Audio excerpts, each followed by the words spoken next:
If you are using a computers running on Windows 11 and if you want to change the language very fast, that is if you have already set up more than one language, for example in this laptop running on Windows 11, there you can see this is the language currently showing English US, and if you want to change using a shortcut method, if you already install another language, so for doing this you must go to the Windows logo key and this space bar. So if you press these two keys at the same time, so I press the Windows logo key and the space bar key at the same time, and you can see that the language have been changed from English US to English Indian.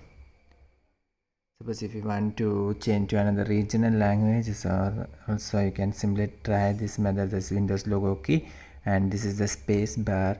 I can see that it has been changed to another language. Yeah.